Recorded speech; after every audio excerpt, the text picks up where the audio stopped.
Good morning everyone. ఈరోజు video most important and requested video ఏంటిది అంటే, స్టాక్ మార్కెట్లో ట్రేడింగ్ మనం ఒకటేసారి స్ట్రాటజీ అనేది నేర్చుకుంటాం.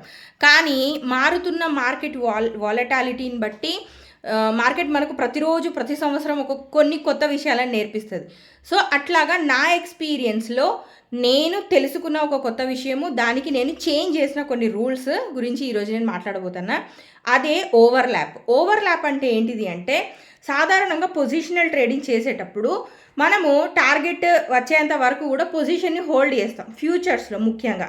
సో దాంట్లో 2024లో ఏం జరిగింది అంటే, మనకు కరెంట్ ఎక్స్పైరీలో పొజిషన్ ఓపెన్లో ఉంది అండ్ ఆపోజిట్ డైరెక్షన్ ట్రేడ్ ఏదైతే ఉందో అది మనం నెక్స్ట్ ఎక్స్పైరీలో ఆర్డర్స్ ప్లేస్ చేస్తాం, రైట్?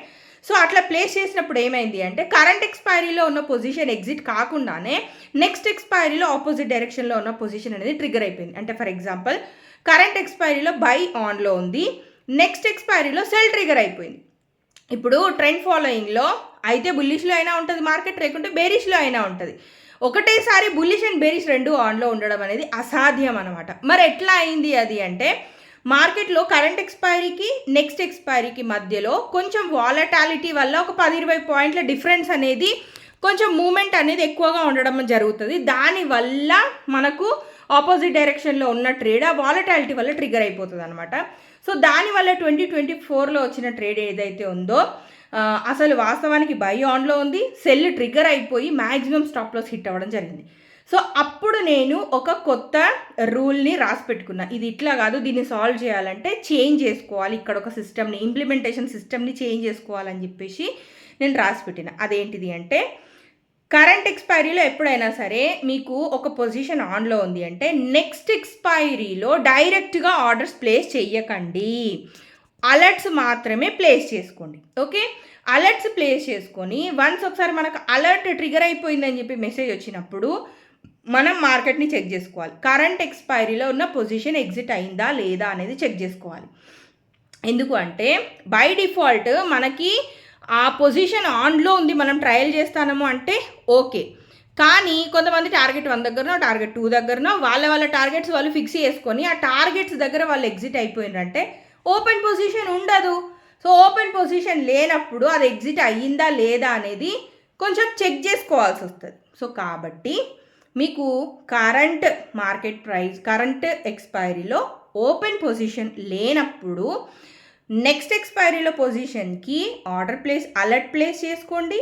అండ్ అలర్ట్ ట్రిగర్ అయిందని మెసేజ్ రాగానే మనకు ఓపెన్ పొజిషన్ ఏదైతే as per system open position అది ఎగ్జిట్ అయ్యిందా లేదా అనేది ఒకసారి చెక్ చేసుకోండి. ఒకవేళ ఎగ్జిట్ అయ్యింది అంటే వెంటనే కరెంట్ మార్కెట్ ప్రైస్లో నెక్స్ట్ పొజిషన్ అనేది తీసుకోవచ్చు.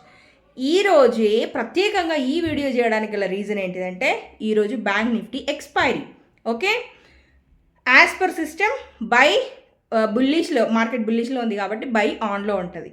అండ్ సెల్ వైపు మనం ఆర్డర్స్ ప్లేస్ చేసుకోవాలి నెక్స్ట్ ఎక్స్పైరీలో. సో కాబట్టి ఇప్పుడు మీరు ఏం ఫాలో అవుతారు, నెక్స్ట్ ఎక్స్పైరీలో కేవలం అలర్ట్స్ మాత్రమే ప్లేస్ చేసుకోండి. ఇక్కడ కొంచెం మాన్యువల్గా టైం స్పెండ్ చేయాల్సిన అవసరం ఉంటుంది. అన్నీ ఆటోమేటిక్గా జరిగిపోయేవి ఈ సిచ్యువేషన్లో మాత్రం ఆటోమేటిక్గా జరగవు. ఒకవేళ మీరు బిజీ పర్సన్ కనుక అయితే అలర్ట్ ప్లేస్ చేసుకోండి, అలర్ట్ ట్రిగర్ అయిందని మెసేజ్ రాగానే చెక్ చేసుకోండి. ఆ ఓపెన్ పొజిషన్ ఏదైతే ఉందో కరెంట్ ఎక్స్పైరీలో అది ఎగ్జిట్ అయిందా లేదా అనేది చెక్ చేయండి. ఒకవేళ ఎగ్జిట్ అయితే కరెంట్ మార్కెట్ ప్రైస్ మీద ఇమ్మీడియట్గా వేరే ఆపోజిట్ డైరెక్షన్లో ఉన్న ట్రేడ్స్ ఏవైతే ఉన్నాయో అవి తీసుకోవచ్చు. సో ఈ ఒక్క చేంజ్ వల్ల ఎంత పెద్ద చేంజ్ వచ్చిందంటే, 2024లో స్టాప్ లాస్ హిట్ కాగానే నేను ఈ సిస్టమ్ని చేంజ్ చేసి, ఇంప్లిమెంటేషన్ సిస్టమ్ని చేంజ్ చేసి రాసి పెట్టుకున్నా. 2025లో కూడా లాస్ట్ టైం ట్రేడ్ ఓవర్లాప్ అయింది, సెల్ ఆన్లో ఉండే అండ్ బైకి ఎవరైతే డైరెక్ట్గా ఆర్డర్స్ ప్లేస్ చేసిండ్రో అది మ్యాక్సిమం స్టాప్ లాస్ హిట్ అయింది. సో ఇది నేను నా అబ్జర్వేషన్ మీద నేను తెలుసుకొని రాసుకున్న ఒక రూల్ ఇది. ఓకే, సో నలుగురికి తెలిస్తే వాళ్ళకు కూడా యూజ్ అవుతుంది అనే ఉద్దేశంతో ఈ వీడియో చేస్తాను.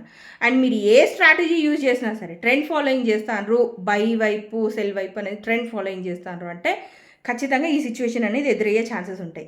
సో మీ స్ట్రాటజీ మీద కూడా ఈ ఇంప్లిమెంటేషన్ రూల్ ఏదైతే ఉందో దీన్ని మీరు ఫాలో కావచ్చు. ఇంకా మంచి మంచి వీడియోస్, అప్డేట్స్, నా అనుభవంతో నేను నేర్చుకున్న విషయాలన్నీ కూడా నేను వీడియోస్ చేస్తూ ఉంటా. మీరు కనుక ఛానల్లోకి కొత్తగా వచ్చుంటే ఛానల్ని సబ్స్క్రైబ్ చేసి పెట్టుకోండి.